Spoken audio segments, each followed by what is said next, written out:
It can't be. I don't have a problem with elementary schools offering classes in religious studies. But it should be more than one religion that is studied. It should be more than just the Christian religion or one particular aspect. After all, if you all are Baptists, you don't want your kids to go to school and learn how to be good Catholics. Do you? I grew up a Catholic. Maybe I don't want my kids going to school learning how to be good Baptists. There are differences within Christianity. How many of you want your kids to go to school and learn how to be Seventh-day Adventists who don't quite believe the same way that other Christians do, or Mormons? See, whose version of creation should you teach? Just the one in the King James Version of the Bible? I grew up Catholic. I don't use the King James Version of the Bible. I guess I'm wrong for that. I guess I'm going to hell for that. I don't believe that. The Pope doesn't believe that. I have a very good friend of mine. He's a Seventh-day Adventist. He thinks the Pope is the Antichrist. The nice Pope, Pope John Paul II. I don't know.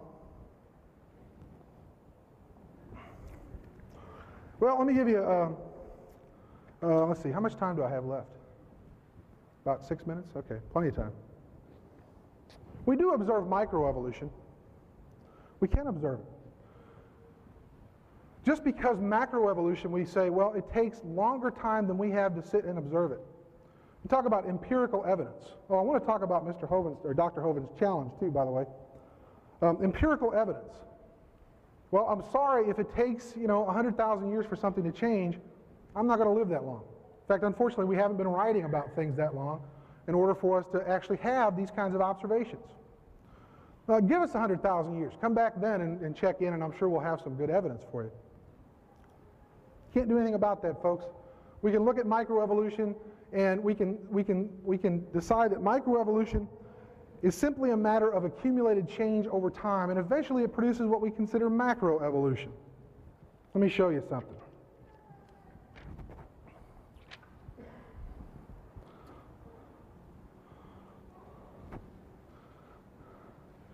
How do you suppose it got to be, if horses and donkeys are the same kind of animal, that something got screwed up with their genes so that they can no longer produce after their own kind?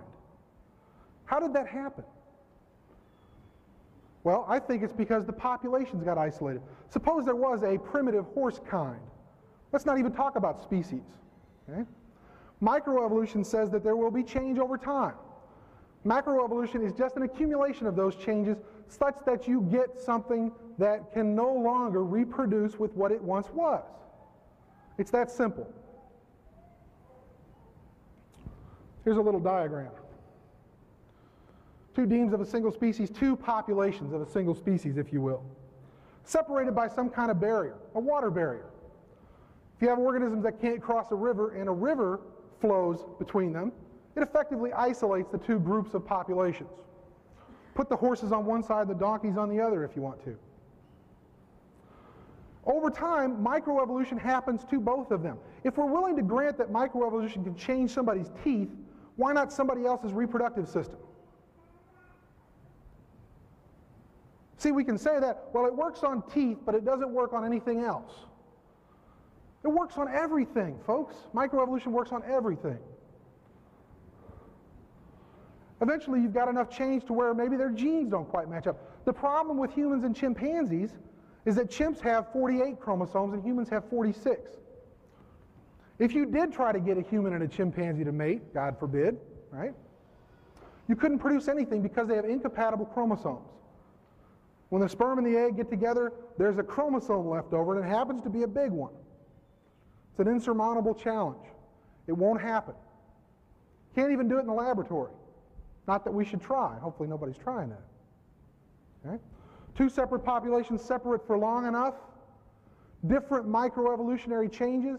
All of a sudden, you get them back together, right? Somebody gets a farm and gets a horse and a donkey, puts them back together, and they can't produce after their own kind anymore because there's been a real genetic change, a microevolutionary change that's accumulated over time such that now it's a macroevolutionary change. Horses and donkeys and mules are different species, and I would argue they're also different kinds of animals. Let me finish up with a challenge. I saw this, hey, I'm like the rest of you. My mouth watered. $250,000. Where's the criteria?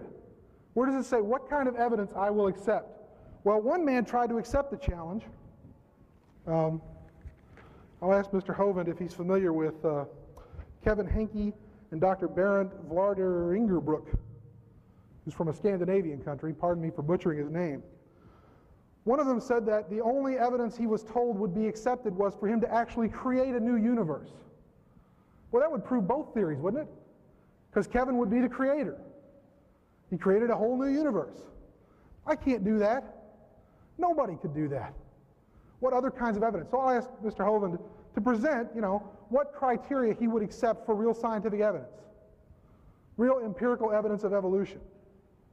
Give me a suite of things to choose from. Don't just give me one thing. Also, I checked out his website. You should check it out, by the way, www.drdino.com. I believe that's it. Because he goes into this. There's a panel of judges who will review the evidence. But see, they're real busy men, and they don't have time to answer facetious or silly questions, so he's not going to tell you who they are. Well, if I have to take my time out of my life, however long it takes me, to get my evidence together and present it, I'd like to know who's going to review it. When I submit an article for publication in a scientific journal, I get a list of reviewers. I know who's reviewing my work. Sometimes I'll get comments back from them. I know ahead of time. Now, I trust that Dr. Hovind here is an honorable man and wouldn't stack the deck against me.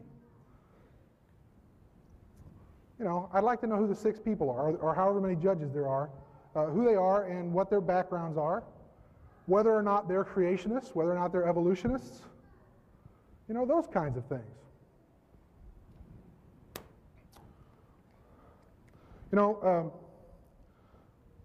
I was being facetious, but I really will make that bet with anybody. It's the same kind of bet. I'll hold up my keys and I'll let go of them. If they don't hit the floor, you win my next year's paychecks. Not quite $250,000, unfortunately, but not an insignificant amount of money. If you're going to reject the theory of evolution, why not reject all scientific theories? They all must just be based on religion. After all, we can't see gravity, can we? It's about time for me to stop, so I'll go ahead and stop there. Thank you. All right, this will be the rebuttal session, and then we'll go into the question-answer session, so it ought to be exciting. He mentioned that my quotes have the ... in there. That is very common. I mean, if you quoted the entire quote, it'd be horrendously long, and I challenge you to show me where any of my quotes in my seminar, and I use thousands of them, show me where they're not giving the true meaning of what the author said. You leave out extraneous words. That's common practice in anybody who's quoting from that would be ridiculous to say this is evidence. It seemed to be implying that I'm trying to misquote them, and evolutionists often accuse creationists of misquoting. Everything's documented right on the bottom of the screen. Look it up. Show me where I'm wrong, where I'm not giving the true meaning. You mentioned about email debate, people wanting to debate me on email. I type about 12 words a minute with 18 mistakes. I get over 400 emails a day. I don't have time to get involved in a long email debate. I was home for 12 hours this week. I got in at 3 last night. I speak 700 times a year. I tell all the evolution, what they want to do is they want to eat up all of my time so I can't get out and speak to folks that really want to hear. They don't want to hear anyway. As far as not giving out the names of the judges, some anonymous coward named Boudica emailed me, and I said I shouldn't have answered him the first time because I always ignore anonymous mail. But this was anonymous, and so I emailed back and said, if you'll tell me your name, I'll be glad to answer all of your questions. He had 300 questions. He said, no, I refuse to give you my name.